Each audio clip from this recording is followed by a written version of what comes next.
Paper पूछे जाते हैं, ताकि आप जब भी वहां पेपर देने जाएं सारे क्वेश्चन आपको वैसे ही मिले जैसे ही पेपर में पूछे जाने वाले।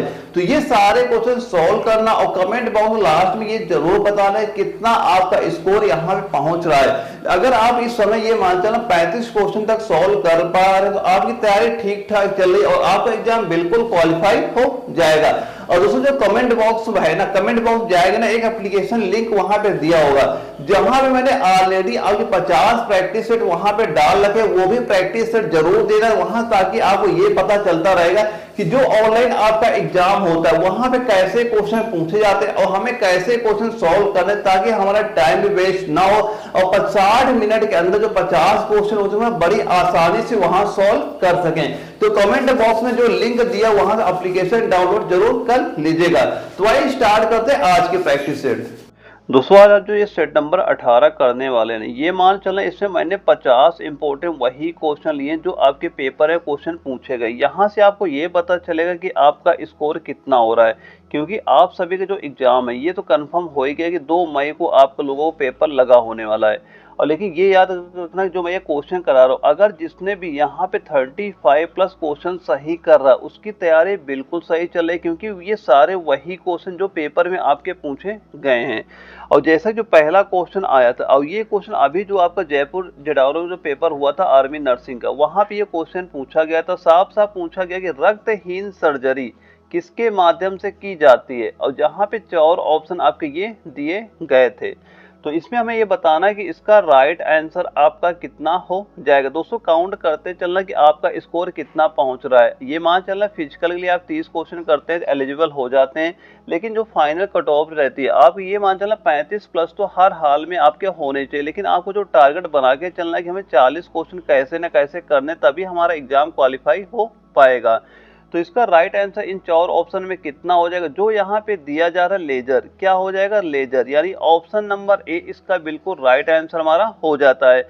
क्योंकि रक्तहीन जो सर्जरी होती है ये लेजर के माध्यम से आपकी की जाती है। और चिकित्सा क्षेत्र में लेजर का उपयोग कहाँ कहाँ पे होता है, जैसे आपने सुना होगा जो आपकी गुर्दे की पथरी होती है उसको भी निकालने के लिए आपका लेजर का प्रयोग किया जाता है, या फिर जो आपकी आंखों की सर्जरी होती है इसको भी सही करने के लिए लेजर का प्रयोग होता है, या फिर जो दांतों का इलाज होता है इसके लिए भी लेजर का प्रयोग किया जाता है। इन सभी में आपका लेजर तकनीक उपयोग की जाती है वहां पे। और दोस्तों यहाँ पे जो एक दिया जा रहा है ना ये माइक्रो नीडल, ये माइक्रो नीडल क्या होता है, यह क्या होता है आपका त्वचा उपचार की तकनीक होती है। क्या होती है ये आपकी होती है त्वचा उपचार की तकनीक होती है। ये भी पॉइंट याद रखना, यहाँ से भी क्वेश्चन आपका बन सकता है।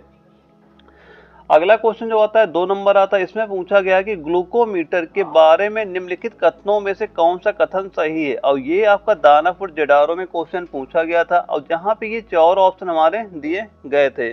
तो इसका राइट आंसर क्या हो जाएगा, इसका राइट आंसर नोट कर लेना। जिनका भी आंसर यहाँ पे आ रहा है ऑप्शन नंबर ए, कितना आंसर आ रहा है ऑप्शन नंबर ए, यानी यह एक चिकित्सक उपकरण है। यह एक कैसा उपकरण है, यह आपका एक चिकित्सक उपकरण है, यानी ऑप्शन ए हमारा बिल्कुल राइट आंसर आपका यहाँ पे हो जाता है। क्योंकि होता क्या जाएगा ग्लूकोमीटर होता है, ये तो सभी को पता हो गया कि यह चिकित्सक उपकरण होता है, लेकिन इसके द्वारा क्या होता है जो रक्त में ग्लूकोज की मात्रा होती है, ग्लूकोज की जो मात्रा होती है इसे हम ज्ञात कर सकते हैं। और इस उपकरण से द्वारा क्या होता है जो मधुमेह जितने भी रोगी होते हैं, यानी जिनको मधुमेह जो पेशेंट होते हैं, वो अपने घर पर ही स्वयं बिना किसी की सहायता के नियमित अंतराल में जो उनका रक्त शर्करा की जांच कर सकते हैं। और इसके साथ साथ जो आपका हाइपरग्लाइसीमिया होता है, यानी उच्च रक्त शर्करा होता है, इसके स्तर को मापने के लिए भी ये काफी आपका उपयोगी होता है ग्लूकोमीटर। ये भी पॉइंट इसका ध्यान रखिएगा। और जो अगला क्वेश्चन आता है 3 नंबर आता है, दोस्तों ये सारे इंपॉर्टेंट वही क्वेश्चन जो पेपर में पूछे गए। अब ये मान चलना हमें 35 प्लस करने तभी हमारा एग्जाम क्वालिफाई हो पाएगा। और जो 3 नंबर क्वेश्चन आता है इसमें पूछा गया कि अंग्रेजी आईवी क्या है। क्या पूछा जा रहा है कि जो अंग्रेजी आईवी है यह क्या है, और ये क्वेश्चन लखनऊ जडारो में पूछा गया था, और जहां पे 4 ऑप्शन इसके दिए जा रहे हैं। तो अंग्रेजी आईवी क्या होता है, तो अंग्रेजी आईवी आपका यूएसए में पाया जाने वाला एक आम जहरीला पौधा होता है। क्या होता है, एक यूएसए में एक आम जहरीला पौधा होता है, यानी ऑप्शन सी हमारा बिल्कुल राइट आंसर आपका हो जाता है। अगला क्वेश्चन आता है 4 नंबर आता है, इसमें पूछा गया है किस पौधे का वैज्ञानिक नाम सोलेनम ट्यूबरसोम है। और ये क्वेश्चन हमारे जबलपुर जटारो में आपका क्वेश्चन पूछा भी गया, तो ये बताइए किसका वैज्ञानिक नाम आपका सोलेनम ट्यूबरसोम है। इन 4 ऑप्शन में बताना राइट आंसर आपका क्या हो जाएगा। तो इसका राइट आंसर क्या हो जाएगा, वह आपका हो जाएगा आलू का। किसका है ये वैज्ञानिक नाम, आलू का है। ऑप्शन ए हमारा बिल्कुल राइट आंसर आपका हो जाता है। और दोस्तों यहाँ पे जो टमाटर दिया जा रहा है, टमाटर का वैज्ञानिक नाम क्या होता है ये बता दीजिए। तो जो टमाटर होता है इसका वैज्ञानिक नाम क्या होता है, सोलेनम लाइकोपर्सिकम। क्या होता है, लिख लेना, सोलेनम लाइकोपर्सिकम इसका वैज्ञानिक नाम आपका टमाटर का हो जाता है। और जो ये प्याज दिया जा रहा है, प्याज का वैज्ञानिक नाम क्या होता है, एलियम सेपा। ये भी नोट कर लें, प्याज होता है इसका वैज्ञानिक नाम क्या होता है, एलियम सेपा होता है। क्या होता है, एलियम सेपा इसका वैज्ञानिक नाम होता है। और जो कद्दू दिया गया है, कद्दू का वैज्ञानिक नाम भी नोट करना क्या होता है, कुकुरबिटा मैक्सिमा। नोट कर लेना क्या होता है, कुकुरबिटा। नोट करना क्या हो जाएगा, कुकुरबिटा और क्या हो जाएगा, मैक्सिमा। क्या हो जाएगा, मैक्सिमा। ये इसका वैज्ञानिक नाम आपका हो जाता है।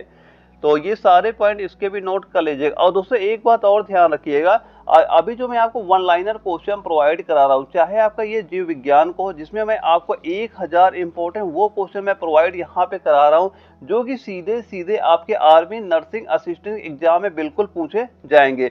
और यहाँ पे आपका चाहे ये केमिस्ट्री को, चाहे आपका फिजिक्स का हो, और चाहे आपका जीके को हो। और ये बात रखना, जो आपका जीके के 10 क्वेश्चन आते हैं, जीके जो 10 क्वेश्चन आपसे पूछे जाते हैं, जिसमें आपका करंट के कम से कम 2 क्वेश्चन आते हैं, जीके का मैं ये बता सकता हूँ इनमें से आपका एक भी क्वेश्चन बिल्कुल बाहर नहीं जाएगा। और जो आपका ये आपका बायोलॉजी हो गया, केमिस्ट्री हो गया, फिजिक्स हो गया, ये सारे के सारे आपके मोस्ट इंपोर्टेंट वही क्वेश्चन है और सारे वन लाइनर है। यानी जो आपके पास ये दिन बच रहे हैं, 16-17 दिन बच रहे हैं, अगर आप इन्हें रिवीजन करेंगे ना, ये 100% मान चलना, आप जब भी पेपर देने जाएंगे बिल्कुल ये सारे क्वेश्चन आपको वहां पे नजर आ जाएंगे। तो जो ये स्क्रीन में व्हाट्सएप नंबर शो कर रहा है, इसमें मुझे व्हाट्सएप पे मैसेज कर दे, मैं आपको बता दूंगा ये नोट्स कैसे ले लेंगे। आज इसका पीडीएफ निकलवा लेना, फोटो कॉपी करा लेना, और अभी जाना और तैयारी करना स्टार्ट कर दें। बिल्कुल आपके एग्जाम में यहाँ से क्वेश्चन बिल्कुल आपको देखने मिलेंगे। और ये सारे वही क्वेश्चन जो एग्जाम में बार बार पूछेगा, वही मैंने यहाँ पे प्रोवाइड करा रखे हैं आपको। और इसके बाद जो हमारा अगला क्वेश्चन आता है, यानी 5 नंबर आता है, इसमें पूछा गया है कि ऑक्सैलिक एसिड का एक प्राकृतिक स्रोत क्या है। क्या पूछा जा रहा है कि आग यानी कि ऑक्सैलिक एसिड का एक प्राकृतिक स्रोत क्या है। और ये क्वेश्चन हमारा लखनऊ जेडारो में क्वेश्चन पूछा गया था, और जिसके 4 ऑप्शन यहाँ पे हमारे दिए जा रहे हैं। तो इसका राइट आंसर क्या हो जाएगा, बताइए क्या हो जाएगा। तो इसमें जिनका भी आंसर निकल के आ रहा है, ऑप्शन सी यानी टमाटर। क्या हो जाएगा, टमाटर, यानी ऑप्शन सी हमारा बिल्कुल राइट आंसर आपका हो जाता है। यानी ऑक्सैलिक अम्ल का एसिड का एक प्राकृतिक स्रोत क्या हो जाता है, वो आपका टमाटर यहाँ पे हो जाता है। और जो यहाँ पे इमली दिया जा रहा है, तो इमली का एसिड क्या होता है, ये भी नोट करना, क्या होता है, टार्ट्रिक अम्ल। क्या हो जाता है, नोट करना, ये भी इंपॉर्टेंट है। क्या होता है, वो होता है आपका टार्ट्रिक अम्ल हो जाता है। क्या होता है, टार्ट्रिक अम्ल हो जाता है। और इसके बाद जो यहाँ पे दिया जा रहा है चींटी का डंक, तो चींटी के डंक में कौन सा एसिड होता है, तो वो नोट करना, फार्मिक अम्ल। कौन सा होता है, ये भी नोट करना, कौन सा अम्ल होता है, वो नोट करना, फार्मिक अम्ल होता है। कौन सा अम्ल होता है, फार्मिक अम्ल आपका हो जाता है। और इसके बाद जो यहाँ पे दिया जा रहा है खट्टा दूध, तो खट्टा दूध में कौन सा अम्ल होता है, लैक्टिक अम्ल। ये भी नोट कर लेना, कौन सा अम्ल होता है, यहाँ पे आपका हो जाता है लैक्टिक अम्ल। ये सारे इंपॉर्टेंट पॉइंट है, बिल्कुल आपके एग्जाम में क्वेश्चन यहाँ पे देखने को मिल जाएगा। और इसके बाद जो हमारा अगला क्वेश्चन आता है 6 नंबर आता है, इसमें पूछा गया कि सामान्य मानव का कौन सा हिस्सा प्रति माह लगभग आधा इंच की दर से बढ़ता है। तो इसका आंसर तो सभी को पता ही होगा कि कौन सा जो आधा इंच की दर से बढ़ता है। और ये क्वेश्चन जयपुर जेडारो में पूछा भी गया था। तो इसका राइट आंसर क्या हो जाएगा, वह हो जाएगा जिनका भी आंसर आ गया है सी, यानी बाल। ऑप्शन सी इसका बिल्कुल राइट आंसर हमारा हो जाता है। और 7 नंबर में क्या पूछा गया, शैवाल को नियंत्रित करने के लिए आमतौर पर किस रसायन का उपयोग किया जाता है। यानी शैवाल को नियंत्रित करने के लिए आमतौर पर किस रसायन का उपयोग किया जाता है। जबलपुर जेडारो में क्वेश्चन पूछा भी गया था, जिसके 4 ऑप्शन हमारे यहाँ पे दिए जा रहे हैं। तो इसका भी राइट आंसर नोट कर लेना, वह कितना हो जाएगा, जो यहाँ पे दिया गया है, यानी कॉपर। क्या हो जाएगा, कॉपर हो जाएगा। यानी शैवाल को नियंत्रित करने के लिए आमतौर पर कॉपर रसायन का प्रयोग यहाँ पे किया जाता है। तो जिनका आंसर ऑप्शन डी आ रहा है वो बिल्कुल राइट आंसर हमारा हो जाता है। दोस्तों काउंट करते चलना है कि आपका स्कोर कितना पहुंच रहा है। अगर 35 प्लस आप जा रहे हैं तो तैयारी ठीक ठाक चल रही, आपका एग्जाम बिल्कुल क्वालिफाई हो जाएगा। और अगला जो क्वेश्चन आता है 8 नंबर आता है, इसमें क्या पूछा गया है कि किशोरावस्था लगभग 11 वर्ष की आयु से शुरू होती है और ये कितने वर्ष तक रहती, ये हमसे यहाँ पे पूछा जा रहा है। तो और ये क्वेश्चन हमारे लखनऊ जडारो में पूछा भी गया था। इसका राइट आंसर कितना हो जाएगा, वह हो जाएगा यानी किशोरावस्था लगभग 11 वर्ष की आयु से शुरू होती है और ये आपकी या 18 या 19 वर्ष तक क्या होती है हमारी किशोरा अवस्था बनी रहती है। यानी ऑप्शन बी इसका बिल्कुल राइट आंसर हमारा हो जाता है। और यहीं पे अगर आपसे ये पूछ लिया जाता है, ये बताइए जो युवा अवस्था होती है, तो जो ये युवा अवस्था होती है ये कितने वर्ष तक रहती है, कितने वर्ष तक रहती है। अब यहाँ पे ये 18-19 हो गया, तो इसके आगे मान लो 18 के आगे क्या हो जाएगा 40, यानी 18 से 40 वर्ष तक क्या रहती युवा अवस्था बनी रहती थी। इसका अगर युवा अवस्था पूछता हम क्या आंसर देते 18 से 40 देते, क्योंकि किशोरा अवस्था अगर क्वेश्चन पूछा गया तो युवा अवस्था भी आपका क्वेश्चन पूछा जा सकता है। अगला क्वेश्चन 9 नंबर आता है, इसमें पूछा गया डॉक्टर सलीम मुइजुद्दीन अब्दुल अली किसके लिए प्रसिद्ध थे। और ये जबलपुर जडारो में क्वेश्चन हमारा पूछा भी गया था, जिसके 4 ऑप्शन हमारे दिए जा रहे हैं। तो ये किसके लिए प्रसिद्ध थे ये हमें आंसर बताना है। तो किसके लिए प्रसिद्ध थे, ये आपके पक्षी वैज्ञानिक थे। कैसे वैज्ञानिक थे, ये पक्षी विज्ञानी थे। तो ऑप्शन नंबर ए हमारा बिल्कुल राइट आंसर आपका हो जाता है। और जो डॉक्टर सलीम मुइजुद्दीन है इनको किस नाम से जाना जाता है, इनको बोला जाता है बर्ड मैन के नाम से जाना जाता है। ये भी याद रखना अगर क्वेश्चन पूछा जाता है बर्ड मैन के नाम से किसको जाना जाता है, तो जो डॉक्टर सलीम थे इन्हीं को बर्ड मैन के नाम से जाना जाता है। और अगला जो क्वेश्चन आता है 10 नंबर आता है, इसमें पूछा जा रहा है कि ओरल पोलियो वैक्सीन के द्वारा विकसित की गई, किसके द्वारा विकसित की गई थी, ये यहाँ पे पूछा जा रहा है। और ये दानापुर जडारो में क्वेश्चन पूछा भी गया था और जिसके 4 ऑप्शन हमारे यहाँ पे दिए जा रहे हैं। तो इसका राइट आंसर क्या हो जाएगा, यानी कि ओरल पोलियो वैक्सीन किसके द्वारा विकसित की गई थी, किसके द्वारा विकसित की गई थी, ये की गई थी अल्बर्ट साबिन। राइट आंसर क्या हो जाएगा अल्बर्ट साबिन, जो यहाँ पे दिया गया है ऑप्शन सी हमारा बिल्कुल राइट आंसर आपका हो जाता है। अगर वर्ष पूछा जाता है किस वर्ष में विकसित की गई थी, ये आपके 1961 वर्ष में ये आपकी विकसित की गई थी।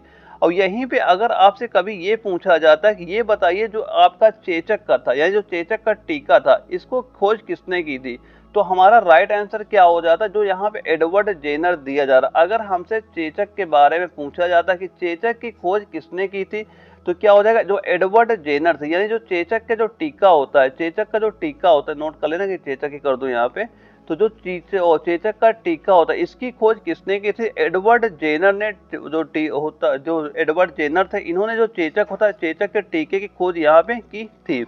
और एक पॉइंट और याद करना, अगर आपसे पूछा जाए तो पेंसिलिन की खोज किसने की थी, तो पेंसिलिन की खोज किसने की थी, जो यहाँ पे अलेक्जेंडर फ्लेमिंग दिए जा रहे हैं। अगर हमसे ये पूछा जाता है ये बताइए कि पेनिसिलिन की खोज किसने की थी, अगर ये पूछा जाता पेनिसिलिन की खोज किसने की थी, तो हमारा राइट आंसर क्या होता है अलेक्जेंडर फ्लेमिंग, हमारा बिल्कुल राइट आंसर यहाँ पे हो जाता है।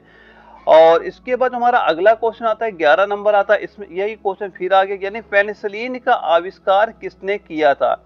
तो पेनिसिलिन का आविष्कार किसने किया था, इन 4 ऑप्शन बताना है कि राइट आंसर क्या हो जाएगा। तो राइट आंसर क्या होगा अलेक्जेंडर फ्लेमिंग, क्या हो जाएगा अलेक्जेंडर फ्लेमिंग हो जाएगा। ऑप्शन बी हमारा बिल्कुल राइट आंसर आपका हो जाता है। और अगर ये पूछा जाता है किस वर्ष की थी, वर्ष कौन सा हो जाएगा, वर्ष हमारा हो जाएगा 1928। कौन सा वर्ष हो जाएगा 1928 वर्ष हमारा बिल्कुल राइट आंसर हमारा हो जाता है। और दोस्तों ये जो यहाँ पे स्टीफन हॉकिंग दिया गया, इनका भी एक क्वेश्चन पेपर में पूछा गया था। जो स्टीफन हॉकिंग थे कौन, ये विश्व यानी कि क्या हो जाएगा विश्व प्रसिद्ध ब्रिटिश आपके एक भौतिक विज्ञानी थे। क्या थे ये भौतिक विज्ञानी थे और ब्रह्मांड विज्ञानी एवं लेखक भी थे। ये किसके लेखक थे, ब्रह्मांड विज्ञानी एवं लेखक क्या थे, ये आपके स्टीफन जो हॉकिंग थे ये आपके हो जाएंगे। इनका भी एक पॉइंट याद करना। अगर आपसे पूछा जाता जो स्टीफन हॉकिंग थे ये कौन थे, ये कौन हो जाएंगे, ये आपके विश्व प्रसिद्ध ब्रिटिश भौतिक वैज्ञानिक आपके ये हो जाएंगे। और 12 नंबर में क्या पूछा गया, जो लुई पास्चर को किस खोज के लिए जाना जाता है, यानी लुई पास्चर को किस खोज के लिए जाना जाता है? इनकी तो सभी को आंसर इसका पता ही होगा। तो किसके लिए जाना जाता है? ये इन्हें जाना जाता है रेबीज के टीका के लिए। किसके लिए जाना जाता है? इनको जाना जाता है रेबीज का जो टीका था इसकी खोज के लिए इन्हें जाना जाता है। ऑप्शन डी हमारा बिल्कुल राइट आंसर आपका हो जाता है।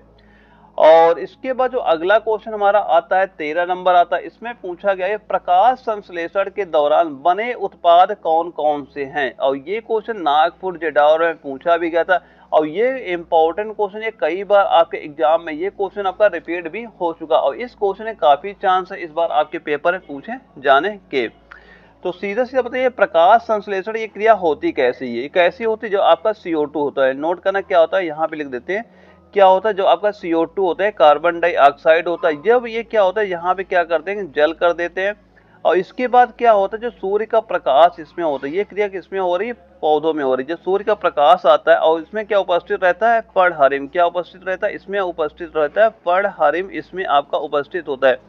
तो कौन कौन से उत्पाद यहाँ पे बनते हैं? सबसे पहले क्या बनता है? ग्लूकोज बनता है। क्या बनता है? ग्लूकोज, यानी C6H12 और O6, ये क्या हो गया? ग्लूकोज बनता है। और उसके साथ साथ क्या बनता है? ऑक्सीजन गैस बनती है। और क्या बनता है? आपका जल बनता है। और क्या बनता है? जल बनता है।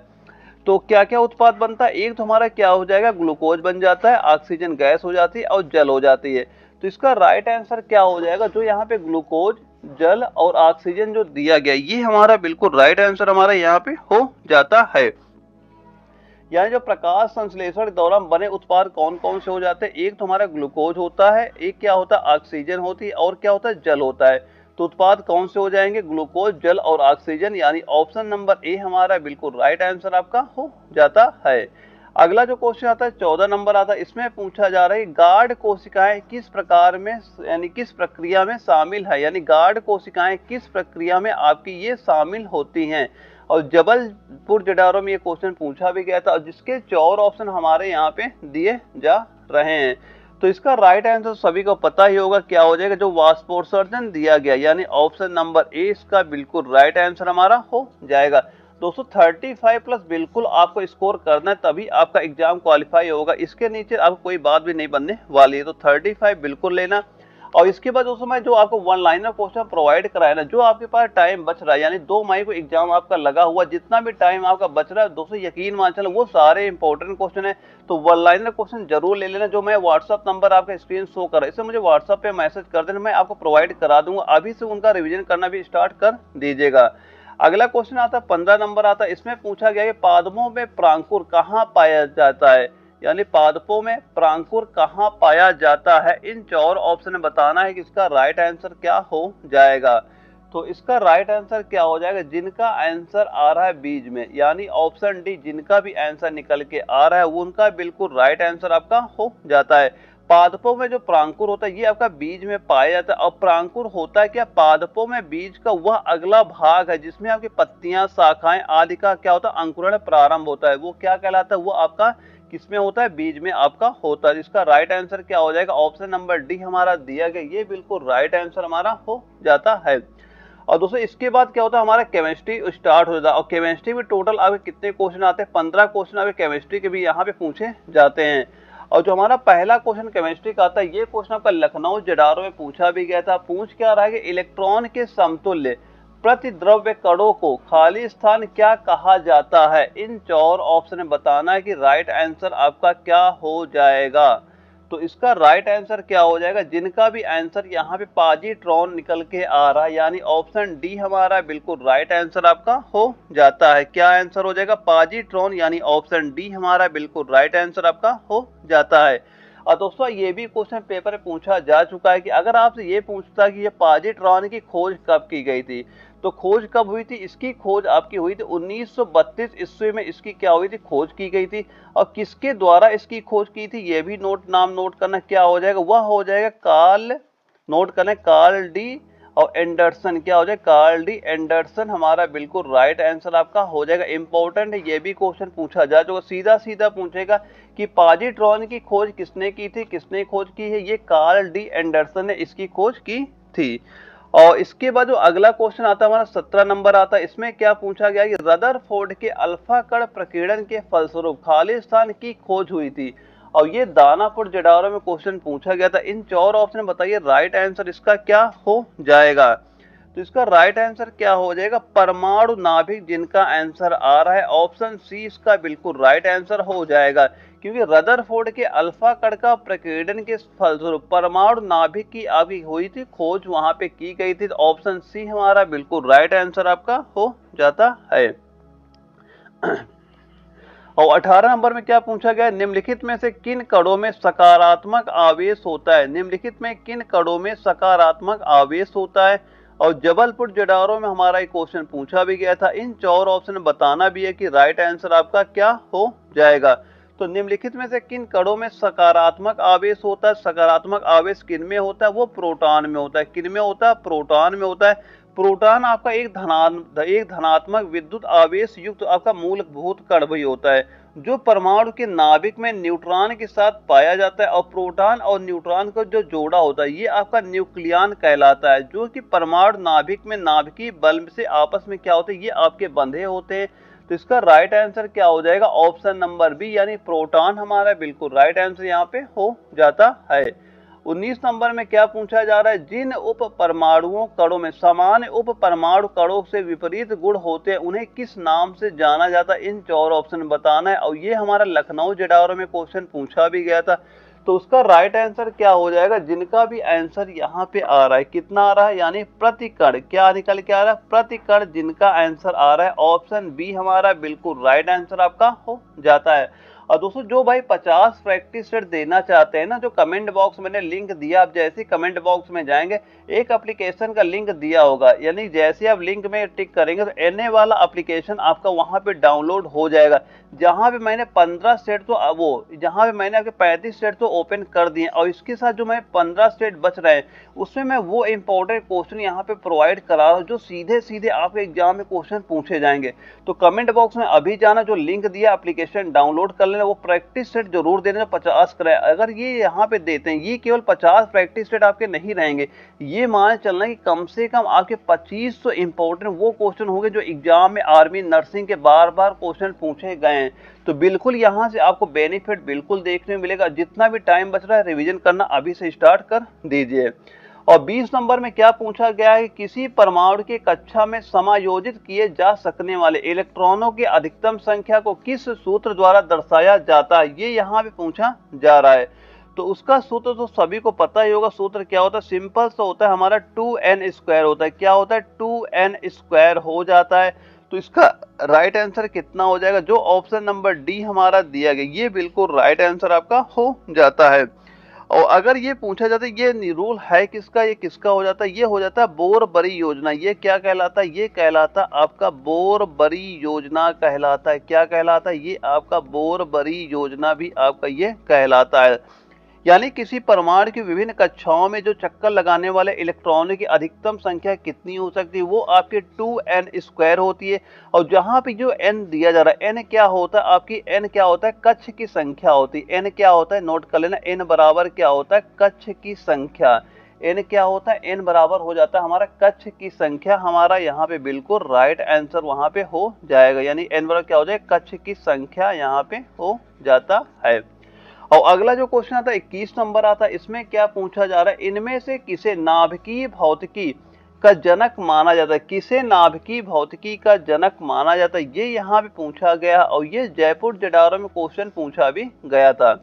और जिसके 4 ऑप्शन यहाँ पे दिए जा रहे हैं, तो इसका राइट आंसर क्या हो जाएगा। इसका आंसर सभी को पता भी होना चाहिए कि नाभिकीय भौतिकी का जनक किसे कहा जाता है, किसे बोलते हैं, जो रदरफोर्ड दिया जा रहा है। यानी ऑप्शन बी हमारा बिल्कुल राइट आंसर यहाँ पे हो जाता है।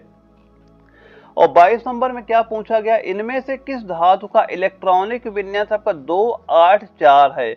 और ये क्वेश्चन दानापुर जडाउरा में क्वेश्चन पूछा भी गया था। तो इसका राइट आंसर क्या हो जाएगा, जो यहाँ पे इलेक्ट्रॉनिक विन्यास आपका क्या दिया जा रहा है, 284 जो ये दिया जा रहा है। अगर इनका हम योग करते हैं, इनका योग करते हैं, कितना निकल के आता है, वो आपका 14 निकल के आता है। और ये किसका होता है, ये आपका सिलिकॉन का होता है। किसका होता है, जो यहाँ पे सिलिकॉन दिया जा रहा है। यानी ऑप्शन नंबर डी हमारा बिल्कुल राइट आंसर आपका हो जाता है।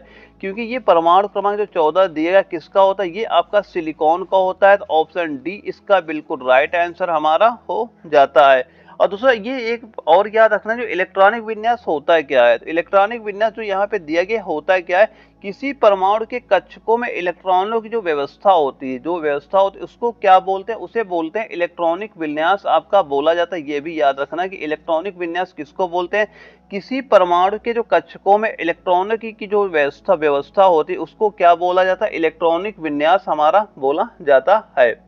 और 23 नंबर में पूछा जा रहा है कि पहले आवर्त में दोनों तत्वों खाली स्थान में संयोजी इलेक्ट्रॉन कितने होते हैं, यानी संयोजी इलेक्ट्रॉन कितने होते हैं, ये यहाँ पे पूछा जा रहा है। सबसे पहले ये बताइए, जो प्रथम आवर्त होता है, यानी जो आपका पहला आवर्त होता है, जो प्रथम आवर्त होता है, इसमें कौन कौन से तत्व आपके आते हैं, कौन से तत्व आते हैं, एक तो आपका हाइड्रोजन आता है, एक क्या आता है आपका हीलियम आता है, दो ही तत्व इसमें आते हैं। कौन कौन से, एक हाइड्रोजन होता है, एक आपका हीलियम होता है। और जो हाइड्रोजन परमाणु में उपस्थित इलेक्ट्रॉनों की संख्या कितनी होती है, इसमें आपके 1 इलेक्ट्रॉन होते हैं।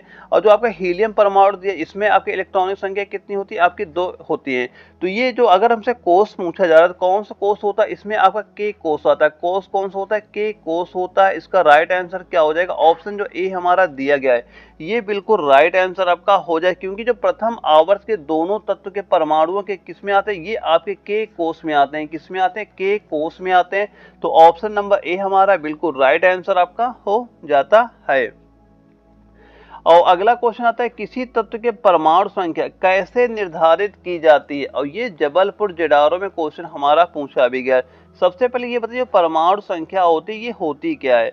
तो परमाणु संख्या क्या होता है, किसी तत्व के परमाणु के नाभिक में उपस्थित इकाई धन आवेश की जो कुल संख्या होती है, या फिर उस तत्व के नाभिक में उपस्थित प्रोटॉनों की कुल संख्या को, उस तत्व को क्या बोलते हैं, परमाणु संख्या आपका बोला जाता है। और परमाणु संख्या को किससे हम लिखते हैं, जेड से लिखा जाता है। किससे सूचित करते हैं, जेड से करते हैं, यानी कि जेड बराबर क्या होता है, ये प्रोटॉन कर दो चाहे आप इलेक्ट्रॉन कर दो, तो जेड बराबर पी बराबर ई हमारा ये आपका हो जाता है। इसका राइट आंसर क्या होता है, एक परमाणु में स्थित प्रोटॉनों की संख्या जो यहाँ पे दिया जा रहा है, क्या ये हमारा बिल्कुल राइट आंसर आपका हो जाएगा, यानी एक परमाणु में स्थित प्रोटॉनों की संख्या हमारा राइट आंसर हो जाएगा, यानी ऑप्शन डी इसका बिल्कुल राइट आंसर हमारा हो जाता है।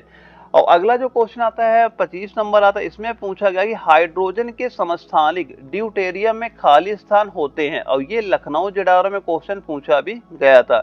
तो इसका राइट आंसर क्या हो जाएगा, जिनका आंसर यहाँ पे निकल के आ रहा है ऑप्शन नंबर बी, यानी एक प्रोटॉन और एक न्यूट्रॉन, यानी ऑप्शन बी इसका बिल्कुल राइट आंसर हो जाएगा। यानी कि जो हमारा हाइड्रोजन के समस्थानिक में ड्यूटेरियम में क्या क्या होता है, उसमें एक आपका प्रोटॉन होता है और क्या होता है, एक वहां पे न्यूट्रॉन आपका पाया जाता है, यानी ऑप्शन बी इसका बिल्कुल राइट आंसर यहाँ पे हो जाता है। और जो 26 नंबर आता है, इसमें पूछा जा रहा है, निम्न में से किसमें सहसंयोजी बंध नहीं है, हमें ये बताना इनमें से किसमें आपका सहसंयोजी बंध आपका नहीं है। तो इसके 4 ऑप्शन दिए जा रहे हैं, इसमें किसमें आपका सहसंयोजी बंध नहीं है। तो यहाँ पे जो आपका दिया गया मैग्नीशियम जो क्लोराइड दिया जा रहा है, इसमें क्या आपका सहसंयोजी बंध आपका नहीं होगा। इसमें मैग्नीशियम और क्लोराइड में कैसा बंध होता है, इसमें आपका होता है वैद्युत संयोजी बंध होता है। इसमें कैसा बंध है आपका, वैद्युत जो यहाँ संयोजक बंध दिया जा रहा है, ये बिल्कुल राइट आंसर आपका हो जाता है। और इसके बाद जो आपका अमोनिया है, मीथेन है और जो ऑक्सीजन है, इनमें सब में क्या है, सहसंयोजी बंध आपके पाए जाते हैं। लेकिन जो आपका मैग्नीशियम क्लोराइड जो यहाँ पे दिया गया, इसमें कैसा बंध होता है, इसमें आपका वैद्युत संयोजक बंध यहाँ पे पाया जाता है। तो ऑप्शन नंबर ए इसका बिल्कुल राइट आंसर हमारा हो जाता है। और 27 नंबर में पूछा जा रहा है, जिंक से जिंक आयन का निर्माण किसके कारण होता है। इन 4 ऑप्शन में बताना है कि राइट आंसर क्या होगा। और ये लखनऊ जेडारो में क्वेश्चन पूछा भी जा चुका है। इसका राइट आंसर क्या हो जाएगा, वह हो जाएगा ऑक्सीकरण। क्या हो जाएगा, ऑक्सीकरण हो जाएगा। ऑप्शन डी हमारा बिल्कुल राइट आंसर आपका हो जाता है। और ये ऑक्सीकरण होता क्या है, ऑक्सीकरण आपका वह रासायनिक प्रक्रिया है जिसमें तत्व या यौगिक अभिक्रिया के फलस्वरूप क्या करते हैं, अपने इलेक्ट्रॉन का त्याग करते हैं। क्या करते हैं, ये अपने इलेक्ट्रॉन क्या करते हैं, त्याग करते हैं। त्याग करने की क्रिया क्या कहलाती है, वो आपकी ऑक्सीकरण कहलाती है। तो राइट आंसर क्या हो जाएगा, ऑप्शन डी हमारा बिल्कुल राइट आंसर यहाँ पे हो जाता है। और 28 नंबर में क्या पूछा गया है, निम्नलिखित में से कौन सा एक अम्ल का गुण नहीं है। इन 4 ऑप्शन बताना है कि कौन सा अम्ल का गुण नहीं है। वैसे ये बताइए, जो अम्ल होते हैं ना, अम्ल के गुण होते क्या हैं। सबसे पहले ये बताइए, अम्ल के गुण क्या क्या होते हैं। तो अम्ल क्या होते हैं, ये स्वाद में क्या होते हैं, खट्टे होते हैं, और ये आपके नीले लिटमस को क्या कर लाल कर देते हैं। अम्ल केवल जल की उपस्थिति में अम्लीय गुण दर्शाते हैं, और इसका क्या गुण होता है, यानी इनका जो जलीय विलयन होता है विद्युत का चालन करते हैं। ये सारे क्या होते हैं, जो अम्ल होते हैं इनके गुण आपके हो जाते हैं। लेकिन हमसे पूछा गया कौन सा इसमें गुण आपका नहीं होता है, तो यहाँ पे जो दिया गया ये अम्ल का स्वाद क्या होता है, जो कड़वा दिया जा रहा है, कड़वा क्या दिया जाए, जो कड़वा दिया गया ये इनका गुण नहीं होता है। यही ऑप्शन बी हमारा बिल्कुल राइट आंसर आपका हो जाता है। क्योंकि जो अम्ल होते हैं इनका स्वाद कैसा होता है, अभी हमने बताया स्वाद कैसा होता है, इनका स्वाद होता है खट्टा होता है। कैसा स्वाद होता है, खट्टा स्वाद होता है, ना कि कड़वा स्वाद होता है। तो इसका जो ऑप्शन बी दिया गया ये बिल्कुल राइट आंसर आपका हो जाएगा, क्योंकि ये अम्ल का गुण नहीं होता। अम्ल कड़वे नहीं होते, अम्ल क्या होते हैं, खट्टे होते हैं। ऑप्शन बी इसका राइट आंसर हो जाता है। और 29 नंबर में पूछा गया है कि म्यूरिएटिक अम्ल का वैज्ञानिक नाम क्या है, यानी म्यूरिएटिक अम्ल का वैज्ञानिक नाम क्या है, इसका आंसर तो सभी को पता ही होना चाहिए। तो जो हमारा म्यूरिएटिक अम्ल होता है इसका वैज्ञानिक नाम क्या होता है, हाइड्रोक्लोरिक अम्ल। क्या होता है, हाइड्रोक्लोरिक अम्ल इसका नाम होता है, यानी कि वैज्ञानिक नाम हो जाता है। तो ऑप्शन नंबर बी हमारा बिल्कुल राइट आंसर आपका हो जाता है। और ये कहाँ पाया जाता है, कि अगर पूछा जाता है मानव शरीर में जो हमारा हाइड्रोक्लोरिक अम्ल जो HCl दिया जा रहा है ये कहाँ पे पाया जाता है, तो ये भी याद रखो, जो मानव का जो जठर सॉरी जो आपका मानव का जो जठर नाल होता है इसकी क्या होता है, अल्प मात्रा वहां पे क्या होती है, रहती है। कहाँ पे रहती है, जो मानव क्या होता है, जठर नाल होता है। क्या होता है, जो मानव का जठर नाल होता है वहां पे इसकी अल्प मात्रा पाई जाती है। और ये इसका यूज क्या होता है, जो आपका आहार होता है, यानी जो आपका भोजन होता है, भोजन में क्या करता है, भोजन के पाचन में यह क्या करता है, सहायक होता है। ये भी याद रखना कि जो आपका HCl होता है ये कहाँ पे रहता है, ये मानव के जो जठर नाल होती है यहाँ पे ये उपस्थित भी हो रहता है। और इसका उपयोग वहां पे क्या होता है, ये आपका जो आहार होता है, जो भोजन होता है उसके पाचन में आपका ये सहायक भी वहां पे करता है। और 30 नंबर में क्या पूछा गया कि जो सोडियम क्लोराइड के जलीय विलयन को क्या कहा जाता है, यानी सोडियम क्लोराइड के जलीय विलयन को क्या कहा जाता है। ये दानापुर जडारो में क्वेश्चन पूछा भी गया था, और जिसके 4 ऑप्शन हमारे यहाँ पे दिए जा रहे हैं। तो सोडियम क्लोराइड का जो जलीय विलयन होता है ये क्या कहलाता है, ये यहाँ पे पूछा जा रहा है। तो इसका राइट आंसर क्या हो जाएगा, जो यहाँ पे दिया जा रहा है लवण जल। क्या होता है, लवण जल, यानी ऑप्शन ए हमारा बिल्कुल राइट आंसर आपका हो जाता है। और सोडियम क्लोराइड को हम लिखते हैं कैसे, इसे लिखा जाता है NaCl। क्या होता है हमारा सोडियम क्लोराइड आपका ये हो जाता है। और इसके बाद जो हमारा अगला क्वेश्चन आता है, यहाँ से हमारा फिजिक्स स्टार्ट हो जाता है। और फिजिक्स से जो टोटल आपके क्वेश्चन पूछे जाते हैं वो टोटल 5 क्वेश्चन आपके फिजिक्स के भी वहां पे पूछे जाते हैं। और जो हमारा पहला क्वेश्चन फिजिक्स का आता है इसमें क्या पूछ रहा है कि वायु में 0 डिग्री सेल्सियस तापमान पर ध्वनि की गति कितनी होती है, ये बताइए। दोस्तों यहाँ पे कई क्वेश्चन आपके पेपर में पूछे जाते हैं, मैं सारे इंपॉर्टेंट इसके टॉपिक के मैं क्वेश्चन कराऊंगा, वो भी नोट कर लीजिएगा। सबसे पहले इसका आंसर बताइए कि वायु में 0 डिग्री सेल्सियस तापमान पर ध्वनि की जो गति होती है वह कितनी होती है। कितनी गति होती है, वो होती है आपके 332 मीटर पर क्या होती है, 332 मीटर पर सेकेंड आपकी हो जाती है। यानी इसका राइट आंसर तो ऑप्शन नंबर ए हमारा बिल्कुल राइट आंसर आपका हो जाता है। और दोस्तों यहाँ पे अगर कभी भी आपसे ये पूछा जाता है कि अगर आपसे पूछा जाए जो नमकीन जल होता है, क्या पूछा जाए, अगर आपसे पूछा जाए जो नमकीन जल होता है, तो नमकीन जल में जो ध्वनि का वेग होता है, ध्वनि का वेग कितना होता है ये आप बता दीजिए। यानी जो आपका नमकीन जल होता है ध्वनि का वेग कितना होता है, कितना होता है इसका भी नोट करना। 1533 क्या हो जाए, 1533 मीटर पर सेकेंड हमारा हो जाता है। और यहीं पे अगर आपसे ये पूछा जाता है कि जो आशुद्ध जल होता है, कैसा जल होता है, जो आपका ये आशुद्ध जल होता है इसमें ध्वनि का वेग कितना होता है, ये भी नोट करना है। कितना हो जाता है, 1493 मीटर पर सेकेंड आपका ये हो, 1493 मीटर पर सेकेंड आपका हो जाता है। और दोस्तों ये हमेशा आपका चेंज होता भी रहता है। अगर आपसे ये पूछा जाए ध्वनि का वेग सबसे ज्यादा कहाँ पे होता है, अगर ये पूछा जाए कि ध्वनि का वेग सबसे ज्यादा कहाँ पे होता है, सबसे ज्यादा कहाँ पे होता है, ये आपका होता है इस्पात में। कहाँ पे होता है, ये आपका इस्पात में सबसे ज्यादा इसका वेग होता है। कितना वेग होता है, वो होता है 5148 मीटर पर सेकेंड होता है। कितना वेग होता है, 5148 मीटर पर सेकेंड होता है। तो ये ध्वनि का वेग सबसे ज्यादा कहाँ पे होता है, इस्पात में होता है। ये भी पॉइंट याद रखिएगा, ये इंपॉर्टेंट है। ये क्वेश्चन में कई बार क्वेश्चन बन चुका है कि ध्वनि का वेग सर्वाधिक कहाँ पे होता है, इस्पात में होता है। कितना होता है, 5148 मीटर पर सेकेंड होता है, ये भी पॉइंट याद रखिएगा। अगला क्वेश्चन जो 32 नंबर आता है, इसमें पूछा गया कि किसी एकल आवृत्ति की आवाज को क्या कहा जाता है। किसी एकल आवृत्ति की आवाज को क्या कहा जाता है, उसको क्या बोलते हैं, उसको टोन बोलते हैं। क्या बोलते हैं, टोन बोला जाता है। ऑप्शन सी हमारा बिल्कुल राइट आंसर आपका हो जाता है। और इसके बाद जो अगला क्वेश्चन आता है हमारा 33 नंबर आता है, इसमें पूछा गया निम्नलिखित में से किसे सोनार की मदद से मापा जा सकता है। निम्नलिखित में से किसे सोनार की मदद से मापा जा सकता है। और ये लखनऊ जडारो में क्वेश्चन हमारा पूछा भी गया था और जिसके 4 ऑप्शन यहाँ पे दिए जा रहे हैं। तो निम्नलिखित में से किसे सोनार की मदद से मापा जा सकता है, ये यहाँ पे पूछा जा रहा है। जिसका राइट आंसर सभी को पता ही होगा। राइट आंसर कितना हो जाएगा, वह हो जाएगा पानी के अंदर मौजूद वस्तुओं की दूरी, दिशा और गति। यानी पानी के अंदर मौजूद वस्तुओं की दूरी, दिशा और गति, यानी ऑप्शन नंबर डी हमारा बिल्कुल राइट आंसर हमारा हो जाता है। और अगला जो क्वेश्चन आता है 34 नंबर आता है, इसमें क्या पूछा गया, प्रकाश का क्वांटम सिद्धांत किसके द्वारा प्रतिपादित किया गया था। प्रकाश का क्वांटम सिद्धांत किसके द्वारा प्रदान किया गया था। इन 4 ऑप्शन बताना है राइट आंसर क्या होगा। और ये दानापुर जडावरा में क्वेश्चन हमारा पूछा भी गया था। तो इसका राइट आंसर क्या हो जाएगा, वह हो जाएगा प्लांक। क्या होता है, प्लांक होता है। यानी ऑप्शन बी हमारा बिल्कुल राइट आंसर आपका हो जाता है। और जो क्वांटम की ऊर्जा होती है वह क्या होती है, वह होती है आपकी ई बराबर क्या हो जाता है, हमारा हो जाता है एच बी। ये क्या होते हैं, ये आपकी हो जाती है क्वांटम की ऊर्जा भी आपकी ये हो जाती है। और जहां पे जो एच ये दिया जा रहा है, ये होता है कि यही आपका होता है प्लांक का नियतांक होता है। यही क्या होता है, प्लांक का नियतांक आपका ये हो जाता है। तो प्रकाश का क्वांटम सिद्धांत किसके द्वारा प्रदान किया गया था, ये प्लांक के द्वारा सिद्धांत प्रतिपादित किया गया था। ऑप्शन नंबर बी इसका बिल्कुल राइट आंसर हमारा हो जाता है। और 35 नंबर क्वेश्चन आता है, इसमें क्या पूछा गया, ऐसी वस्तुएं जो खुद प्रकाश उत्पन्न नहीं करती उन्हें क्या कहा जाता है। ये नागपुर जडावरा में क्वेश्चन पूछा भी गया था। तो इसका आंसर तो सभी को पता ही होगा। इसका आंसर क्या हो जाएगा, वह हो जाएगा अप्रदीप्त वस्तुएं। क्या हो जाएगा, अप्रदीप्त वस्तुएं। यानी ऑप्शन सी हमारा बिल्कुल राइट आंसर आपका हो जाता है। यानी अप्रदीप्त वस्तुएं वे वस्तुएं होती जो खुद के प्रकाश उत्पन्न नहीं करती। जैसे आप मान सकते हैं, जैसे आपकी कुर्सी हो गया, जैसे क्या हो गया, मान लो कुर्सी हो गया या मेज हो गया या आपका दरवाजा हो गया। क्या हो गया, दरवाजा। ये सारी वस्तुएं क्या कहलाती है, ये कहलाती अप्रदीप्त वस्तुएं आपकी ये कहलाती है।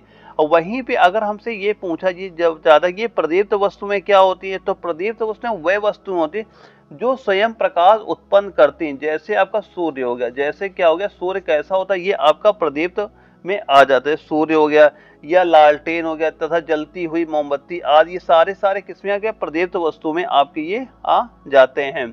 और दोस्तों यहाँ पे जो दिया गया पारभासी, क्या दिया गया, जो आपका पारभासी ये दिया गया। पारभासी क्या होता है, तो पारभासी वस्तुओं को वैसी वस्तुएं होती जो प्रकाश के कुछ भाग को स्वयं से बाहर जाने देती। पारभासी क्या होती है, जो प्रकाश के कुछ भाग को बाहर जाने देती, वो कैसी वस्तुएं कहलाती, वो आपकी पारभासी वस्तुएं कहलाती है।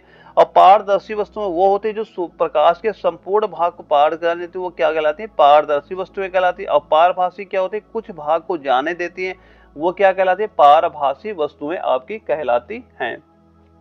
और दोस्तों यहाँ से क्या होता है, हमारा जीके स्टार्ट हो जाता है। और आपके आर्मी नर्सिंग असिस्टेंट के एग्जाम में 10 क्वेश्चन आपके जीके के भी पूछे जाते हैं। और दोस्तों मैंने जैसा कि आपको बताया, जो मैं आपको वन लाइनर क्वेश्चन प्रोवाइड करा रहा हूँ, वहां पे जो मैंने 1000 क्वेश्चन को वन लाइनर जीके प्रोवाइड कराए। आप ये मान चल, जो आपका मान लो 10 क्वेश्चन आते हैं नर्सिंग असिस्टेंट जीके में, यानी 10 में क्या होता है, आपका डिवाइड कर लेना कि 800 आपका जीके रहता है और 2 आपका करंट रहता है। मैं यहाँ पे 1000 आपका जीके जो क्वेश्चन प्रोवाइड करा रहा हूँ, और इसके साथ साथ मैंने यहाँ पे 320 क्वेश्चन आपके करंट अफेयर के भी प्रोवाइड कराए। यहाँ से ये अगर आप वन लाइनर में आपका टाइम भी नहीं लगेगा, केवल आपको ये सारे क्वेश्चन देखने वहां पे, अगर आप एक बार देख लेते हैं ना, तो ये आपके 10 क्वेश्चन यहीं से क्लियर हो जाएंगे। इसके बाहर आपका नहीं जाने वाला। तो वो जो मैं वन लाइनर क्वेश्चन प्रोवाइड करा रहा हूँ, वो एक बार जरूर आप तैयार करिएगा।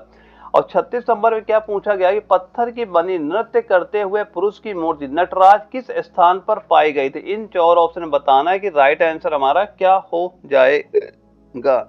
तो उस स्थान का नाम क्या हो जाएगा, उस स्थान का नाम हो जाएगा हड़प्पा।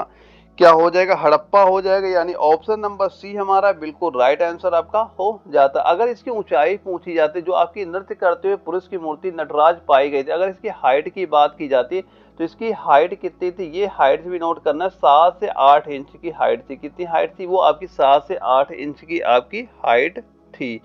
और इसके बाद हमारा अगला क्वेश्चन आता है 37 नंबर। इसमें पूछा जा रहा है कि इनमें से कौन सा हड़प्पा स्थल गुजरात में पाया गया है। इनमें से कौन सा हड़प्पा स्थल गुजरात में पाया गया, इन 4 ऑप्शन में बताना है कि राइट आंसर आपका क्या हो जाएगा। तो इनमें जिसका आंसर यहाँ पे निकल के आ रहा है धौलावीरा, जिनका भी आंसर यहाँ पे आ रहा है धौलावीरा, यानी ऑप्शन नंबर सी इसका बिल्कुल राइट आंसर आपका हो जाता है। और इसके बाद जो अगला क्वेश्चन आता है 38 नंबर आता है। इसमें पूछा गया सिंधु घाटी सभ्यता है, इन 4 ऑप्शन में बताना है जो सिंधु घाटी सभ्यता ये कैसी सभ्यता आपकी है। तो सिंधु घाटी सभ्यता कैसी सभ्यता थी, ये आपकी कांस्य युगीन सभ्यता थी, यानी ऑप्शन नंबर डी इसका बिल्कुल राइट आंसर हमारा हो जाता है। दोस्तों काउंट भी करते चलना है कि आप 35 प्लस स्कोर अपना कर पा रहे हैं कि नहीं कर पा रहे। जिनका भी 35 प्लस स्कोर पहुंच रहा है, तैयारी ठीक चली, आपका एग्जाम बिल्कुल क्वालिफाई हो जाएगा। क्योंकि यहाँ मैं वही क्वेश्चन करा रहा हूँ जो आपके आर्मी नर्सिंग असिस्टेंट एग्जाम में क्वेश्चन पूछे जाते हैं। दोस्तों मैं जैसे पेपर करा रहा हूँ, इससे ना पेपर आपका हार्ड आएगा ना इससे नॉर्मल आएगा। ये जैसा मैं क्वेश्चन करा रहा हूँ ऐसा ही पेपर आपको देखने मिलेगा, यानी कुछ क्वेश्चन आपको नॉर्मल दिखेंगे, कुछ क्वेश्चन आपको मॉडरेट दिखेंगे, और ये मान चलो 3-4 क्वेश्चन आपको ऐसे बिल्कुल वहां पे नजर आएंगे जिन्हें लगेगा हमने आज तक पढ़े नहीं। ये केवल क्वेश्चन वही होते हैं आपको फंसाने के लिए ही वहां पे दिए जाते हैं कि आपका वहां पे टाइम वेस्ट आपका हो। तो दोस्तों इसीलिए मैंने वहां जो 50 प्रैक्टिस सेट आपको प्रोवाइड कराया ना, जो कमेंट बॉक्स में लिंक दिया है, अब उसमें जैसे टिक करेंगे तो एप्लीकेशन दे रखा है, वहां जो 50 प्रैक्टिस सेट वहां अपलोड किए हैं, ये सारे मैंने ऑनलाइन ही एग्जाम जैसे वहां प्रोवाइड कराए, ताकि आप 60 मिनट में एक क्वेश्चन देना सीख सकें, यानी कौन से टॉपिक हमें कितना टाइम देना, ताकि हम जहां पेपर में बैठे अपना टाइम मैनेजमेंट बड़ी आसानी से वहां पे कर सके। और टॉपिक वाइज वाले जो कौन सा हमारा हार्ड होता है, हमारा कौन सा वीक, सारा कुछ वहां पता चल जाएगा। और मेन बात ये है वहां पे आपको रैंक पता चलती है कि अगर ये मान चलना कि 2000 उस पेपर को दे रहे हैं लड़के, तो 2000 लड़कों के बीच में आपका रैंक कितना आ रहा है, यानी हम रिजल्ट जैसे उसका रिजल्ट बनाते हैं तो उसमें आपका रिजल्ट कितना आ रहा है, आपकी रैंक कितनी आ रही है, आप 1 नंबर में आ रहे हैं कि 5 नंबर में आ रहे हैं कि 2 नंबर में आ रहे हैं, आपकी वहां पर रैंक देखने को मिलती है। सबसे अच्छी बात ये रहती है। तो जो ऑनलाइन प्रैक्टिस सेट जरूर देना, आपको वहां पे टाइमिंग चलता है 60 मिनट का, जैसा कि आपको पेपर में मिलेगा, और बड़ी आसानी से आपकी प्रैक्टिस भी हो जाएगी, ताकि आप एग्जाम में जब भी बैठेंगे कोई दिक्कत आपको वहां पे देखने को नहीं मिलेगी। और अगला जो क्वेश्चन आता है हमारा 39 नंबर आता है। इसमें क्या पूछा गया, सिक्किम कब भारत का एक राज्य बना। तो हमें क्या बना, जो सिक्किम है ये कब भारत का एक राज्य बना, ये नागपुर जेडारो में क्वेश्चन आपका पूछा भी गया था। तो सिक्किम कब भारत का एक राज्य बना था, राइट आंसर क्या हो जाएगा 1975। क्या हो जाएगा 1975, यानी कि 35वें संविधान संशोधन 1974 के द्वारा सिक्किम सह राज्य का दर्जा प्रदान किया गया, जबकि 36वें संविधान संशोधन 1975 द्वारा सिक्किम का पूर्ण राज्य का दर्जा प्रदान किया गया था। यानी सिक्किम भारत का राज्य कब बना था, ये आपका 1975 में बना था। ऑप्शन नंबर ए इसका बिल्कुल राइट आंसर हमारा हो जाता है। और 40 नंबर में क्या पूछा जा रहा है कि जो किस वर्ष गोवा को महाराष्ट्र के साथ विलय करने का विकल्प दिया गया था, ये दानापुर जेडारो में क्वेश्चन पूछा गया था। और इंपॉर्टेंट क्वेश्चन है, कई बार आपके पेपर में ये क्वेश्चन रिपीट हो चुका है। तो इसका राइट आंसर क्या हो जाएगा, राइट आंसर नोट कर लें, जो यहाँ पे 1967 दिया जा रहा है, राइट आंसर क्या होगा, वो हो जाता है 16 जून 1967। क्या होता है 16 जून 1967, यानी श्रीमती इंदिरा गांधी के प्रधानमंत्रित्व काल में गोवा आपका ओपिनियन पोल करवाया गया था। यह संपूर्ण देश में करवाया गया था। यह प्रथम ओपिनियन पोल था जो गोवा को महाराष्ट्र विलय के विरुद्ध था आपका। तो इसका राइट आंसर क्या हो जाएगा, तो 1967 यहाँ पे दिया गया है, ये ऑप्शन बी हमारा बिल्कुल राइट आंसर आपका हो जाता है। और जो अगला क्वेश्चन 41 नंबर आता है, इसमें पूछा जा रहा है संघ सूची, राज्य सूची और संवर्ती सूची भारतीय संविधान की किस अनुसूची में आपके शामिल है, ये यहाँ पे पूछा गया है। तो इसका राइट आंसर कितना हो जाएगा, वह हो जाएगा जो यहाँ पे दिया गया 7वीं अनुसूची जो दिया जा रहा है, ऑप्शन नंबर बी इसका बिल्कुल राइट आंसर हमारा हो जाता है। क्योंकि जो यहाँ पे 10वीं अनुसूची दी जा रही, इसमें किसका प्रावधान दिया गया, इसमें प्रावधान दिया गया दल बदल प्रणाली। इसमें किसका प्रावधान है, इसमें प्रावधान है आपका दल बदल प्रणाली का प्रावधान 10वीं अनुसूची में। और इसके बाद जो आपका 8वीं अनुसूची दी जा रही, इसमें क्या है, राजभाषा के बारे में बताया गया है। किसके बारे में बताया, जो राजभाषा के बारे में बताया गया है। और इसके बाद जो आपका 12वीं अनुसूची होती है, 12वीं अनुसूची में क्या है, आपका शहरी स्थानीय स्वशासन के बारे में बात की गई है। 12वीं अनुसूची में किसकी बात की गई है, यानी शहरी स्थानीय स्वशासन की बात आपकी 12वीं अनुसूची में की गई है। और 42 नंबर क्वेश्चन हमसे क्या पूछा गया, भारत में निर्मित प्रथम नाभिकीय रिएक्टर कौन सा है? इन 4 ऑप्शन बताना है कि राइट आंसर हमारा क्या हो जाएगा। तो भारत में निर्मित प्रथम नाभिकीय रिएक्टर कौन सा हो जाएगा, वह हो जाएगा अप्सरा। और ये इंपॉर्टेंट क्वेश्चन, कई बार आपके एग्जाम में ये क्वेश्चन पूछा भी जा चुका है। तो भारत में निर्मित प्रथम नाभिकीय रिएक्टर कौन सा हो जाएगा, वह आपका अप्सरा हो जाएगा। और भारत ने परमाणु युग में ये भी नोट करना है कि 4 अगस्त 1956 से उस समय प्रवेश किया जब देश के पहले परमाणु रिएक्टर अप्सरा का शुभारंभ किया गया था। तो इसका राइट आंसर क्या हो जाएगा, जो अप्सरा हमारा दिया गया ये बिल्कुल राइट आंसर आपका हो जाता है। और 43 नंबर में पूछा गया, इनमें से कौन सी महारत्न दर्जा प्राप्त कंपनी नहीं है? पूछा जा रहा है कौन सी महारत्न दर्जा प्राप्त कंपनी आपकी नहीं है। इन 4 ऑप्शन में बताना है कि राइट आंसर आपका क्या हो जाएगा। तो दोस्तों यहाँ पे जो आपका हमारा दिया जा रहा है IOCL दिया है, ये भी महारत्न कंपनी आपकी होती है। और यहाँ पे BHEL जो दिया जा रहा है ये भी आपकी महारत्न कंपनी है। और गेल जो दिया गया ये भी आपकी महारत्न कंपनी है। लेकिन जो यहाँ पे MTNL जो दिया जा रहा है ये आपकी महारत्न कंपनी आपकी ये नहीं है। तो ऑप्शन ए इसका बिल्कुल राइट आंसर हमारा हो जाएगा। क्योंकि जो आपका MTNL दिया जा रहा है ये कैसी कंपनी होती है, ये आपकी नवरत्न कंपनी है। ये कैसी कंपनी आती है, ये आपकी आती नवरत्न कंपनी में आपकी ये आ जाती है। और इसके बाद हमारा अगला क्वेश्चन आता है 44 नंबर आता है। इसमें पूछा गया केंद्र सरकार की आयुष्मान भारत योजना किससे संबंधित है? और ये दानापुर जडारो में क्वेश्चन पूछा गया था। इंपॉर्टेंट क्वेश्चन, कई बार एग्जाम में ये क्वेश्चन रिपीट भी हो रहा है। इन 4 ऑप्शन बताना है कि आयुष्मान भारत योजना किससे संबंधित आपकी ये हो जाएगी। तो ये आपकी किससे संबंधित होती है, ये आपकी स्वास्थ्य संबंधित होती है। इसका राइट आंसर तो सभी को पता ही होगा कि ऑप्शन डी हमारा बिल्कुल राइट आंसर आपका हो जाता है। अगला क्वेश्चन आता है 45 नंबर आता है। इसमें पूछा जा रहा है इनमें से किस अवधि को भारत में स्वर्ण क्रांति के नाम से जाना जाता है? इनमें से किस अवधि को भारत में स्वर्ण क्रांति के नाम से जाना जाता है, ये हमसे यहाँ पे पूछा जा रहा है। तो इन 4 ऑप्शन बताना है कि राइट आंसर क्या हो जाएगा। और ये आपका लखनऊ जडारो में क्वेश्चन पूछा भी गया था। इसका राइट आंसर नोट करना है क्या होगा, 1991-2003 जो यहाँ पे दिया गया है। यानी ऑप्शन नंबर बी हमारा बिल्कुल राइट आंसर आपका हो जाता है। और दोस्तों इसके बाद क्या होता है, हमारा मैथ के 5 क्वेश्चन स्टार्ट हो जाते हैं। और दोस्तों ये यकीन मान चलना जो आगे मैथ के क्वेश्चन पूछे जाते हैं, मैथ आपकी बिल्कुल नॉर्मल सी आती है। अगर आपके मैथ की बेसिक भी आपको पता है तो जो 5 क्वेश्चन आपके मैथ के पूछे जाते हैं वो बड़ी आसानी से आप वहाँ पे सॉल्व कर सकते हैं। इसमें आपको कोई भी दिक्कत आपको यहाँ पे नहीं होने वाली है। और जो हमारा पहला क्वेश्चन मैथ का आता है 46 नंबर आता है। इसमें क्या पूछा जा रहा है कि यदि 5, 7, 2 और यहाँ पे बना दिया गया x, 4, 1, 9 से विभाज्य है तो ये बताइए कि x का मान कितना होगा। तो दोस्तों सबसे पहले ये बताइए 9 से कौन संख्याएं कटती हैं। तो 9 से कौन संख्याएं कटती हैं, जो हमारी संख्या होती है अगर इनका योग कर लें, इन संख्याओं सभी का योग कर लें, अगर पूरी संख्या हमारी 9 से कट जाती है तो ये पूरी संख्या भी 9 से कट जाएगी। सबसे पहले योग करो तो इनका योग कितना हो जाएगा, ये 4 और प्लस 1 कितना हो जाएगा, 5 हो जाएगा। और 5, 2, 7 हो जाएगा, 7, 7, 14 हो जाएगा, 14, 5, 19 होगी। यानी 19 प्लस x। अब भाग हमें 9 से करना है। अब ये बताओ x का मान हम यहाँ पे कितना कर दें कि ये पूरी संख्या हमारी 9 से कट जाए। तो कितना करते हैं, 9 का मान गुणा कर लो। 9 के बराबर क्या होगा, 9 का 9, 9 दूनी 18, फिर क्या हो जाएगा 9 3 27 ये हो जाएगा। ठीक है, अब यहाँ पे ये बताओ 18 तो यहाँ पे दिया गया, आगे हमारा 27 आता है। अब 27 बनाने के लिए कितना ऐड करेंगे इसमें, यानी कि 19 तो दिया है, अब 27 बनाने के इसमें 8 ऐड करेंगे तो हमारा 27 हो जाएगा।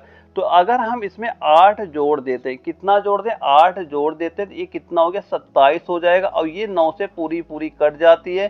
तो यहाँ से क्या होगा कि यहाँ पे x का मान कितना होना चाहिए, तो 8 होना चाहिए। कितना होना चाहिए, 8 होना चाहिए। अगर यहाँ पे 8 दिया होता तो पूरी संख्या हमारी क्या हो जाती, पूरी संख्या 9 से कट जाती। इसका राइट आंसर हो जाएगा ऑप्शन ए, इसका बिल्कुल राइट आंसर हमारा हो जाता है।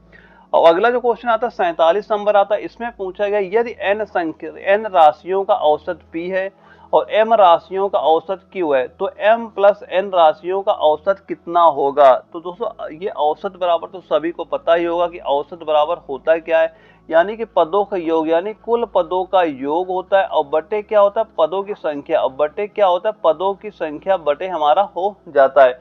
तो यहाँ पे योग क्या हो जाएगा, यहाँ पे देखो n राशियां दी गई और औसत p है, तो योग क्या होता है, औसत को संख्या से गुणा कर देंगे, योग निकल के आ जाता है। तो n गुणे p क्या हो जाएगा, पहले तो ये होता है n संख्या है और इनका औसत अगर p है तो इनका योग कितना हो जाएगा, इनका योग तो हो जाएगा np हो जाएगा और प्लस फिर आगे दिया जा रहा है कि m राशियों का औसत q है। तो अगर m राशियों का औसत q है तो इनका योग कितना रहा होगा, इनका योग रहा होगा m q रहा होगा। और हमसे पूछा जा रहा है m प्लस n राशियों का औसत क्या हो जाएगा, यानी कि जो m संख्याएं दी गई हैं और जो n संख्याएं दी जा रही इनका औसत क्या होगा, तो पदों का योग और बटे क्या कर देंगे, पदों की संख्या। और संख्या क्या, एक हमारी n संख्या एक m संख्या, यानी m प्लस m यहाँ पे क्या कर देंगे, नीचे कर देंगे m प्लस n कर देंगे। अब यहाँ पे चेक कर लो किसमें आपका दिया जा रहा है m प्लस n, केवल एक ही ऑप्शन दिख रहा है हमें जिसमें दिया गया है। तो इसमें जो आपका ऑप्शन नंबर जो बी दिया जा रहा है ये बिल्कुल राइट आंसर हमारा हो जाता है। यानी ऊपर क्या हो जाता है, ऊपर आपका NP, ऊपर क्या होता है आपका NP, NQ यहाँ पे हो जाएगा, ऊपर क्या हो जाएगा यहाँ पे NP, यानी कि इसका राइट आंसर ये ना करना, ये हो जाएगा, यानी m प्लस n इसमें भी दिया गया, यहाँ पे क्या NP दिया जा रहा है, यहाँ पे ये NP हमारा हो जाएगा और यहाँ MQ है ये MQ हो जाएगा।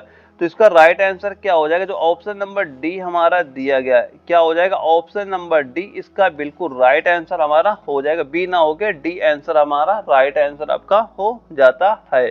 और जो अगला क्वेश्चन आता है 48 नंबर आता है, इसमें ये सवाल थोड़ा सही कर लेना, सवाल थोड़ा मिसप्रिंट हो गया। जैसे यहाँ पे दिया गया 8a माइनस 5b दिया गया और यहाँ पे क्या होना चाहिए, यहाँ पे होना चाहिए 8a प्लस 5b। ये क्वेश्चन जब आपका नागपुर जेडावल में पूछा गया था वहां पे था 8a माइनस 5b और यहाँ पे क्या था 8a प्लस 5b, किसके बराबर आपका होगा ये यहाँ पूछा जा रहा है। दोस्तों यहाँ पे मान हमें पता किसका, a अनुपात b, यानी कि a बटे b का मान कितना पता हमें, वो पता है 5/3 हमें यहाँ पे पता है। तो ये पता जो 8a माइनस, और सवाल में क्या दिया जा रहा है, दिया गया है 8a माइनस का दिया गया 5b दिया गया और बटे के ये अनुपात मान लो बटे में कर देंगे कितना हो जाएगा, ये हुआ 8a और प्लस का 5b। अब ये मान लो कि हमें मान तो पता है a बटे b का मान तो हमें पता है, तो यहाँ पे a का मान है, b का मान कैसे रखेंगे ये बताओ। अगर पूरी संख्या को क्या करते हैं b से भाग कर दें, यानी कि b से हम इसे अगर भाग कर दें और b से इसे हम भाग कर देते हैं और यहाँ पे क्या करें b से इसे भाग कर दें, b से इसे भाग कर दें, तो यहाँ पे कितना निकल के आ जाएगा, यहाँ पे तो आ गया 8 गुणे और a बटे b आ गया और माइनस कितना हो जाएगा ये, यानी b से b कट गया बट कितना आ गया, हाँ 5 हो गया और यहाँ पे कितना हो जाएगा हमारा 8 ये लिखा रहेगा, यानी 8 गुणे a बटे b हो गया और प्लस का कितना, b से ये b कट जाएगा कितना आ गया 5 हो गया।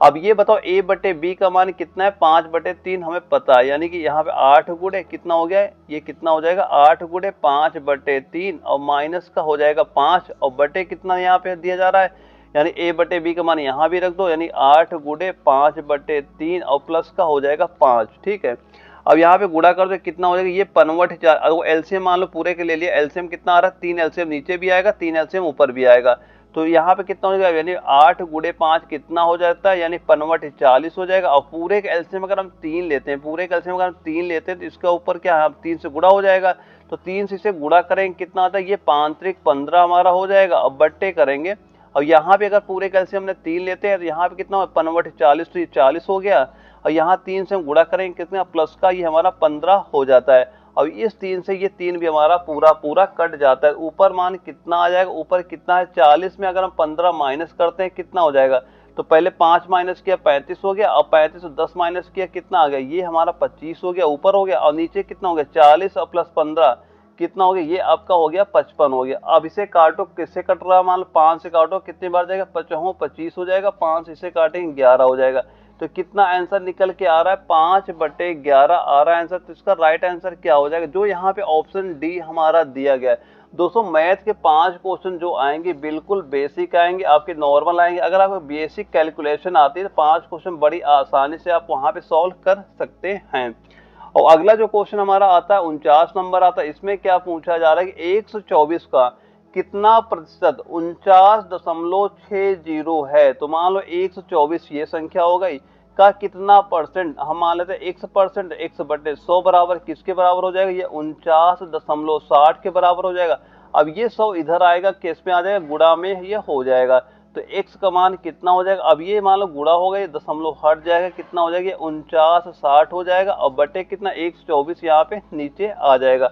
और जिससे पूरा मान कट जाए काट दो। अगर 4 से काटे कितनी बार जा रहा है, 4 3 12, 4 1 के 4 हो गया। इसे काटो 4 से, 4 1 के 4, 4 दूनी 8 और 4 चौक 16, 0 हो गया। अब किससे कट रहा है, ये मान कितनी बार जाएगा, ये 4 बार जाएगा। इससे हम काटो कितनी बार, टोटल 4 बार आपका जा रहा है। कितना यहाँ पे आ गया, यानी 4 ये हो गया, 0 यहाँ पे लगा हुआ है, तो कितना निकल के आ गया, वो आ गया 40 आ जाता है। यानी ऑप्शन डी हमारा बिल्कुल राइट आंसर हमारा हो जाता है। और अगला जो हमारा क्वेश्चन आता है 50 नंबर आता है, इसमें पूछा गया है 20%, 10%, 15% क्रमिक छूट किस एकल छूट के समतुल्य है। दोस्तों इसके दो मेथड से ये सवाल लगता है। एक तो आपका ट्रिक मेथड होता है, यानी कि हम ट्रिक से लगा सकते हैं जहां पे इसका आंसर बड़ी आसानी से आ जाता है। लेकिन जो ट्रिक का आपका सूत्र होता है वो आप एग्जाम में जब भी जाएंगे काफी दिक्कत वहां पे होती है। तो यहाँ पे मैं आपको इसका बेसिक मेथड बताऊंगा ताकि एग्जाम में क्वेश्चन आए, क्योंकि आपके पास जो 60 मिनट होते हैं बहुत टाइम आपका होता है इस पेपर के लिए। आप बड़ी आसानी से 5 क्वेश्चन मैथ के आते हैं वो सॉल्व कर सकते हैं। अब ये क्वेश्चन कई बार आपके एग्जाम में पूछा भी, यानी मोस्ट इंपॉर्टेंट क्वेश्चन भी आपका ये हो जाता है। और दोस्तों एक बात और याद रखना, अगर ये वीडियो आपको जरा भी अच्छी लगती हो ना, वीडियो को लाइक कर देना। और आपको कोई भी अगर आपका डाउट होता है ना, आप हमें कमेंट बॉक्स में जरूर पूछना, आपके सारे डाउट वहां पे मैं क्लियर कर दूंगा। या फिर जो स्क्रीन में व्हाट्सअप नंबर आपके सामने शो कर रहा है उसी नंबर पर मुझे व्हाट्सअप पे मैसेज भी कर देना, मैं आपका जो भी डाउट होगा वो सारा क्लियर वहां पे करा दूंगा। दोस्तों सिंपल सा इसका एक रूल याद करना कि अगर यहाँ पे 2 संख्याएं दी जाती, यहाँ पे 3 संख्याएं दे दी गई, अगर केवल 2-2 संख्याएं होती तो 2-2 संख्याओं करके हम निकाले। तो 2 संख्याओं अगर पूछा जाता है और क्रमिक छूट उनसे पूछा जाता है, इसका रूल क्या हो जाता है, वहां पे रूल होता है हमारा a प्लस बी, क्या a प्लस बी माइनस का माइनस क्या हो जाता है ए बी और बटे 100। ये हमारा इसका बेसिक रूल होता है। बस ये रूल याद करना, आप इसके जो सवाल होंगे सारे सवाल वहां पे सॉल्व कर सकते हैं, कोई दिक्कत आपको देखने को नहीं मिलेगी। सबसे पहले हम लेके चलते हैं 20 और 10 को लेके चलते हैं। किसको लेके चलते हैं, एक हमारा जो 20% दिया जा रहा है और दूसरा जो हमारा 10% यहाँ पे दिया जा रहा है। तो कैसे सॉल्व करेंगे, सबसे a प्लस बी, तो 20 प्लस 10 कितना हो जाएगा, ये हमारा हो गया 30 और माइनस का ए बी, या इन दोनों को गुणा कर दो, कितना 20 गुणे 10 कितना हो गया 200 हो जाएगा। कितना हो जाएगा ये आपका 200 और बटे करेंगे 100, 2 0 कट जाएंगे और 30 में 2 घटा कितना आ गई 28%। यानी इन दोनों का एकल डिस्काउंट किसके बराबर हो गया 28%। अब हम क्या लेके चलेंगे, अब लेके चलेंगे 28%, ये हो गया हमारा जो यहाँ पे निकाल। और एक आगे क्या दिया गया 15%। अब ये बताओ इन दोनों का एकल डिस्काउंट किसके बराबर आपका हो जाएगा। तो ये बताओ जो यहाँ पे 28% है अब 15%। सबसे पहले क्या करो, इनको जोड़, क्या रूल था a प्लस बी, इनको जोड़ो 28 और प्लस 15, जोड़ इनका कितना हो जाएगा। जैसे आप इसे 28 और प्लस 15 इसे करते हैं कितना जोड़ होता है, ये आपका हो जाएगा 43। कितना हो गया 43 हो गया। और इसके बाद क्या होता है, इन दोनों का गुणा करो, यानी क्या था माइनस का ए बी बटे 100, तो माइनस का ए बी बटे 100 यानी कितना हो जाएगा, अलग कर लेते हैं। यानी कि मान चल रहा है कि यहाँ पे 28 और गुणे ये 15 दिया गया और बटे इसे हम करेंगे 100, तो यहाँ कितना हो जाएगा, यहाँ बटे क्या करेंगे 100, तो 15 अट्ठे 120, 15 अट्ठे कितना हो गया हमारा 120 हो गया, जिसका हमने लिखा 0, हासिल कितना हमारा है 12 हुआ। तो 15 दूना 30 और 30 और 12 कितना हो जाएगा, ये हमारा 30 और प्लस 12 ये कितना हो जाएगा, इसको हम जोड़ लो तो जोड़ो कितना आएगा, ये 42 हो जाएगा। कितना हो जाएगा, ये जैसे हम जोड़ते हैं कितना 42 होता है। तो यहाँ कितना मान निकल के आएगा, ये आ गया है 420 और बटे कितना दिया गया, ये बटे दिया गया 100, यानी कि ये 0 से 0 कट जाएगा और 1 दशमलव हमारा यहाँ पे लग जाएगा। अब जो हमारा ये 4.2 है इसे हमें सिंपल से क्या करना, माइनस करना है, यानी माइनस ए बी बटे 100 को हमें घटाना पड़ता है। तो जो 43 में हमें माइनस कितना करना 4.2, तो जो 43 लिखा इसको हम क्या लिख सकते हैं, इसको लिख सकते हैं 42.10 लिख देंगे और जो हमारे 4.2 इसमें माइनस कर देंगे, यानी 4.4.2 माइनस कर दो कितना आ जाएगा, तो दशमलव यानी 10 में 2 घटे कितना आ गया, ये तो हो गया 8 हो गया। और यहाँ पे माइनस करेंगे कितना हो जाएगा, यहाँ पे जो 42 दिया गया 42 में जैसे हम 4 माइनस करते हैं कितना निकल के आ जाएगा, ये निकल के आ जाएगा 38। तो इसका राइट आंसर कितना हो जाएगा 38.8 जो हमारा दिया गया, यानी ऑप्शन नंबर जो ए आ रहा है ये बिल्कुल राइट आंसर हमारा यहाँ पे हो जाता है। दोस्तों यहाँ पे जो भी मैंने क्वेश्चन कराए, किसी भी क्वेश्चन में कोई डाउट होता है आप हमें कमेंट बॉक्स में बता सकते हैं, उसका मैं सोल्यूशन बिल्कुल आपको प्रोवाइड करा दूंगा। और दोस्तों जो वन लाइनर मैं क्वेश्चन को प्रोवाइड करा रहा हूँ, जो स्क्रीन में व्हाट्सअप मैसेज शो कर रहा है, इसमें मुझे व्हाट्सअप में मैसेज कर देना, मैं आपको अभी वन लाइनर क्वेश्चन प्रोवाइड कराऊंगा, इसका आज ही पीडीएफ निकलवा लेना। और जितना टाइम आपके बच रहा है, ये मान चलना 15-16 दिन जो भी आपके टाइम बच रहा है, क्योंकि आपका एग्जाम 2 मई को लगा, बस आप वही रिवीजन करना, आपके एग्जाम बिल्कुल वहां पे क्वेश्चन देखने को मिल जाएंगे। ओके दोस्तों, मिलते हैं अगले वीडियो में, तब तक के लिए जय हिंद।